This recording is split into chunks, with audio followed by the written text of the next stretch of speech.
before Lucifer was feared, before his name became synonymous with evil. He was trusted more than almost any being in heaven. He was not created to destroy. He was created to understand.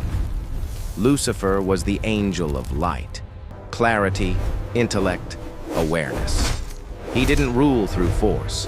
He illuminated what others refused to see, and that made him dangerous long before he ever fell. Because Lucifer didn't ask how to dominate humanity. He asked something far more threatening. Why are humans allowed to choose, while angels are not? That single question would fracture eternity. History turned Lucifer into a monster because monsters are easier to hate than ideas, easier to fear than doubt, easier to condemn than understand. But what if the story we've been told is incomplete? What if Lucifer wasn't driven by hatred, but by the refusal to obey without reason? This video is not about worshiping Lucifer. It's not about defending evil. It's about uncovering a truth buried beneath centuries of fear, symbolism, and rewritten history. If you've ever questioned authority, if you've ever wondered whether rebellion is always wrong, then this story is about more than a fallen angel. It's about us. So stay with me until the end, because the final moments of this video reveal why Lucifer's fall wasn't the beginning of evil, but the beginning of free will. And if you're ready for stories that challenge what you think you know, subscribe to the channel, like this video, and join a community that isn't afraid to question the shadows. Because sometimes, the most dangerous lie is the one we never question. Before Lucifer became a symbol of evil, he was something far more dangerous to heaven. He was perfect. The name Lucifer comes from Latin, meaning light bearer or morning star. In early biblical poetry and ancient interpretations, this was not the name of a demon but a title, one associated with brilliance, intelligence, and proximity to divine truth. Lucifer was not created to rule through fear or violence. He was created to illuminate.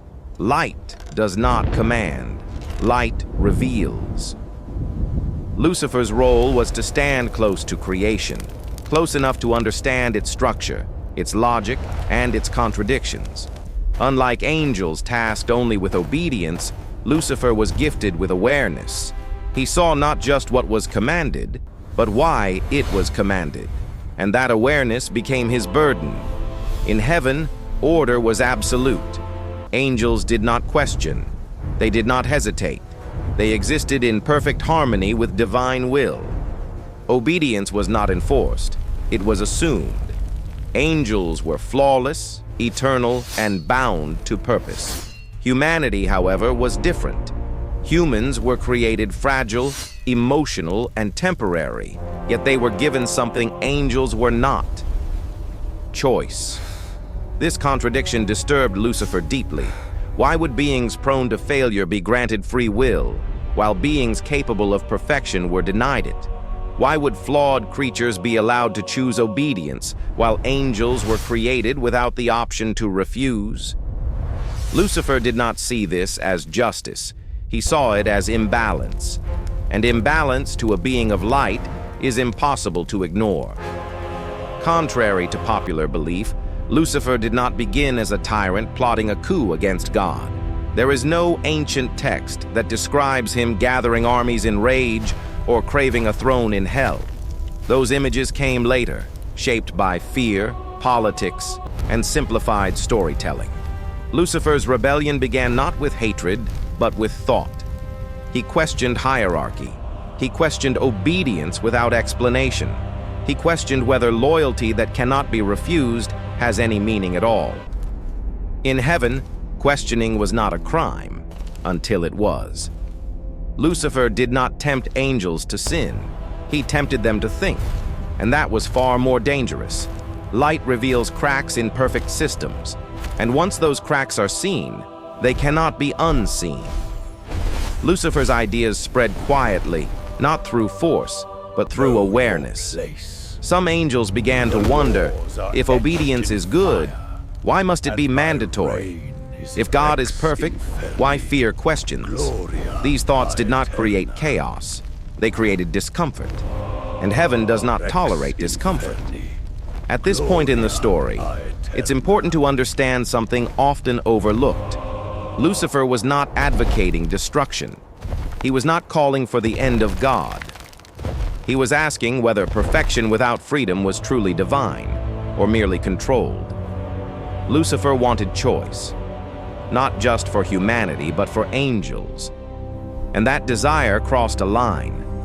In ancient mythological logic, obedience defines order. Questioning order threatens existence itself, even when the question is logical, even when it is sincere. Lucifer's greatest mistake was believing truth could exist without consequence. The rebellion that followed was not a war of swords and fire, not at first. It was ideological, a fracture in understanding, a divide between those who accepted order as sacred and those who wondered whether obedience should be earned rather than enforced. When the fall finally came, it was swift and irreversible. Lucifer was cast out, not because he was evil, but because he was incompatible with heaven. And heaven does not reform itself. Lucifer's fall was not a punishment in the human sense. It was a removal, a separation.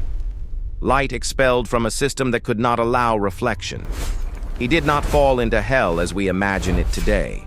Hell had no ruler, no throne, no identity. Lucifer fell into isolation, into a role shaped over time by humanity's fear of defiance. And slowly the story changed. Lucifer became the enemy, the deceiver, the embodiment of pride. But these labels served a purpose. They turned a philosophical rebel into a monster, because monsters are easier to condemn than ideas. Lucifer's true tragedy is not that he fell, but that his questions survived him. Is obedience meaningful without the ability to refuse? That question echoes through every system of power, every hierarchy, every authority that demands loyalty without explanation. Lucifer represents the cost of asking it. He is not the devil because he wanted to destroy creation. He became the devil because he refused to stop thinking. And in the end, heaven chose order over inquiry. Light was cast into shadow, not because it was wrong, but because it was inconvenient. The rebellion of Lucifer was not born in rage. It was born in thought, in awareness, and in the quiet questioning that every angel was forbidden to entertain. Where Azazel interfered with humanity by teaching forbidden knowledge, Lucifer's interference was subtler, but infinitely more dangerous. He did not act to change the world. He acted to illuminate it. He challenged the rules of perfection itself, and in doing so, he set the stage for a conflict that would echo through eternity. Lucifer's rebellion began not with armies or fire, but with ideology. In the halls of heaven, whispers of doubt spread. Angels began to ask questions they were not supposed to ask. Is obedience truly virtuous if it is demanded? Can love without choice be genuine? What meaning does perfection hold if it allows no freedom? These were questions Lucifer could not ignore, and neither could those who listened. Some angels were drawn to him, not out of malice, but out of curiosity.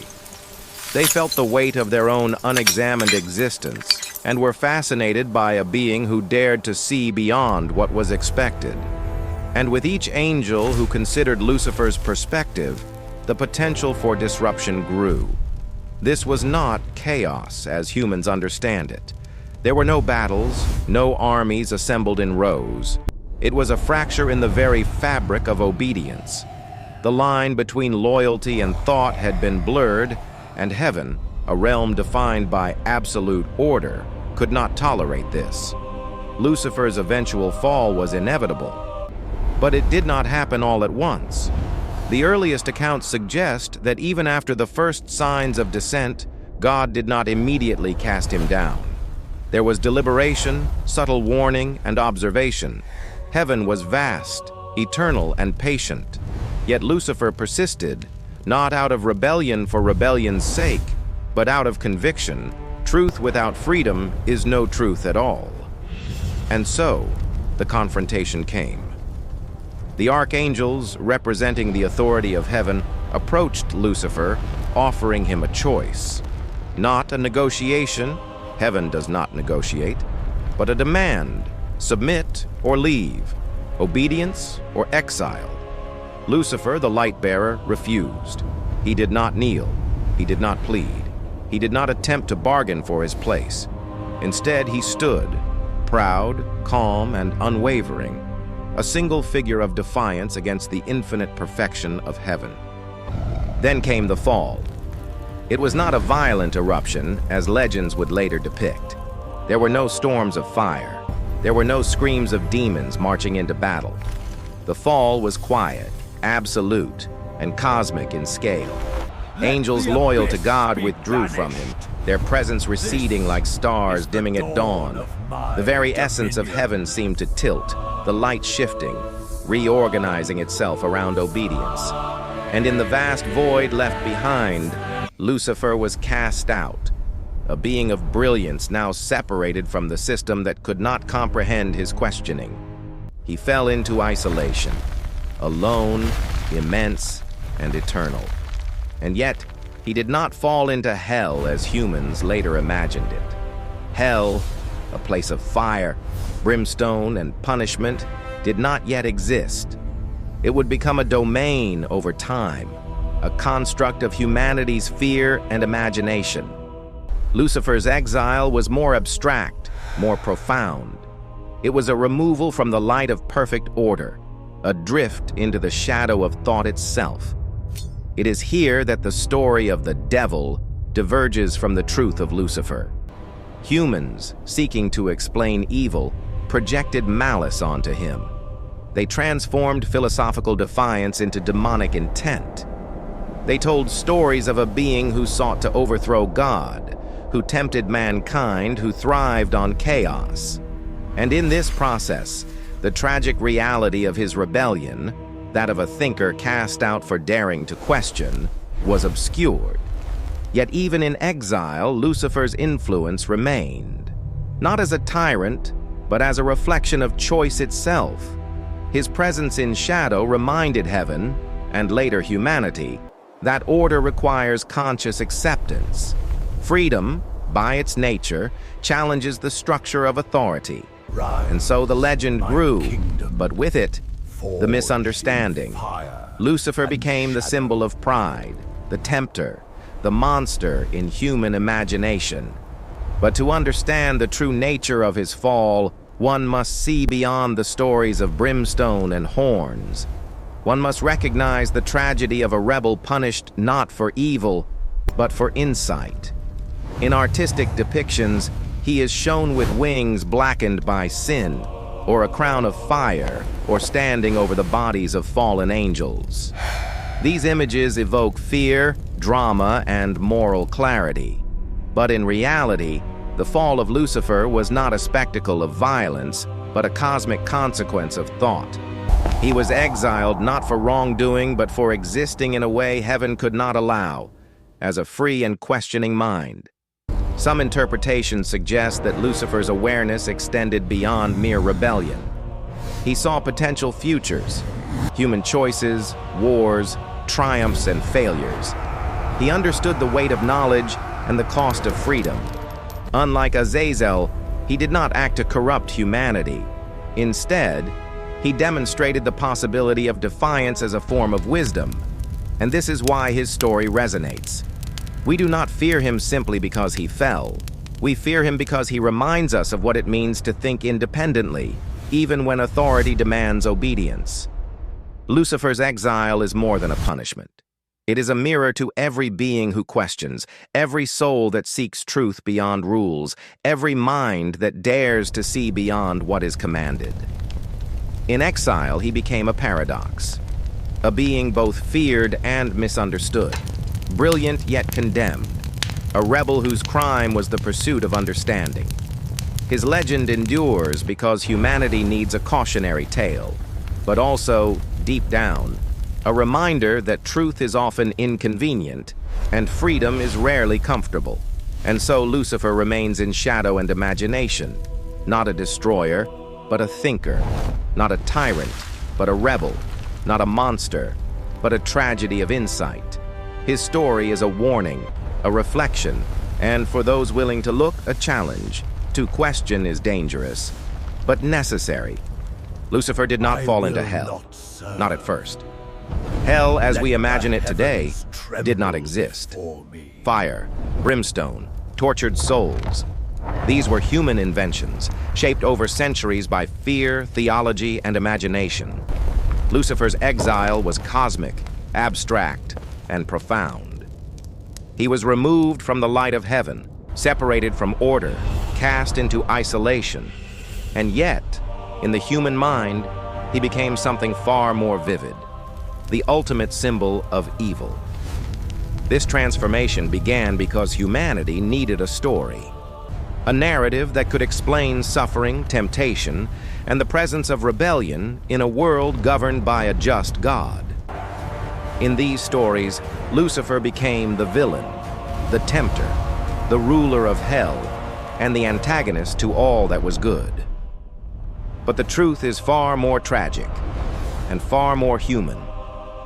Lucifer, the tragic rebel, became a canvas upon which humanity projected its fears, anxieties, and moral dilemmas. Every act of disobedience, every moment of defiance, every temptation was suddenly linked to him. He was no longer a being of thought or insight. He became a monster, feared and vilified, a symbol easier to hate than to understand. Yet even in this distorted narrative, the essence of his rebellion remained.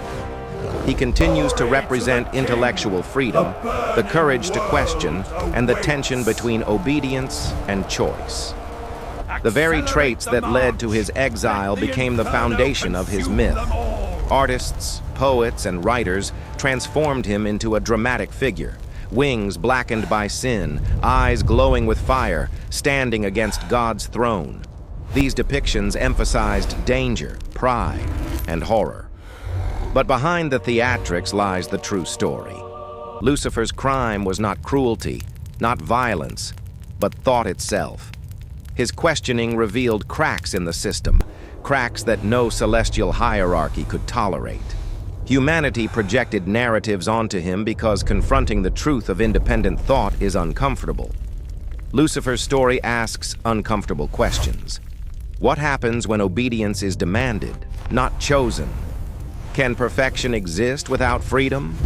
Is rebellion inherently evil or only dangerous to those in power? Through these questions, his legend became timeless. Every era retells the story slightly differently, emphasizing what society fears most: pride, disobedience, and the unknown. Medieval texts depicted him as the ultimate tempter, Gothic paintings as a dark, winged figure of terror. Modern literature reimagines him as a tragic anti-hero, a misunderstood genius, a rebel who refused to bow. This evolution shows not Lucifer's change, but humanity's. Our fears, our morality, and our desire for control have shaped his image more than any scripture. In this sense, he is less a historical or divine figure and more a mirror of our collective psyche. And yet, the paradox remains. In fear of him, we are reminded of his original lesson. Choice is powerful. Insight is dangerous. Questioning authority carries risk. Lucifer teaches this lesson even from the shadows. Even hell itself, the imagined inferno where Lucifer supposedly reigns, is part of this projection. It is less a physical place than a symbolic space, a construct of human imagination that gives tangible form to moral fear. Every flame, every tortured soul, every demonic torment is a reflection of what humans fear in themselves: free will, temptation, and disobedience. Lucifer did not create hell, humanity did. And yet, he inhabits it because we need a figure to embody the consequences of rebellion. He is punishment and teacher simultaneously, a paradox as old as myth. He is a warning. To think is to risk exile. To question is to risk alienation. To be free is to be feared. The tragedy of Lucifer is eternal. Unlike Azazel, who interfered with humanity through knowledge and action, Lucifer's rebellion is abstract, intellectual, and symbolic. He does not act to harm.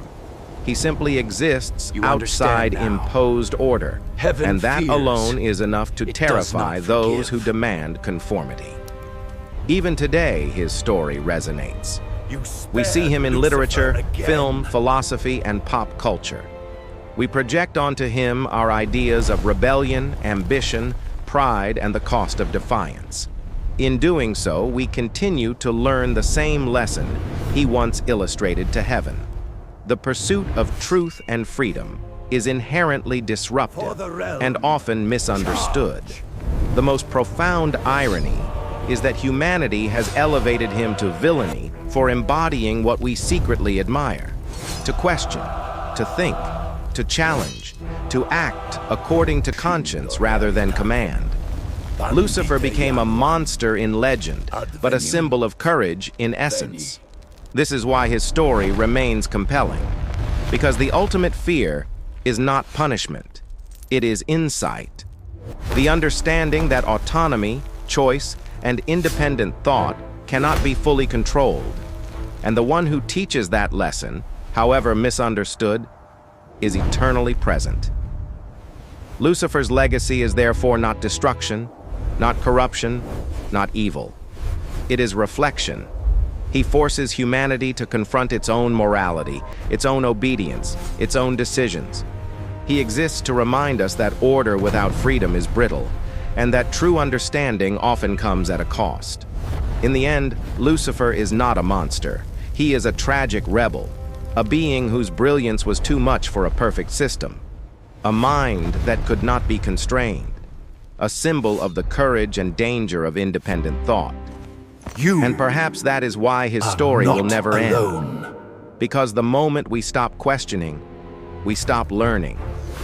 And the moment we forget the lesson of Lucifer, we risk losing sight of what it truly means to be free. Even after all these centuries, Lucifer remains misunderstood. Not a monster, not a destroyer, but a tragic rebel who dared to question the very foundation of heaven. His story reminds us that true freedom comes with risk, and thinking for yourself can be dangerous, but necessary. If you want more stories that challenge what you think you know, hit subscribe, turn on notifications, and join us as we explore the forgotten truths of angels, demons, and the shadows in between. Remember, the most powerful lessons often come from the figures we fear the most.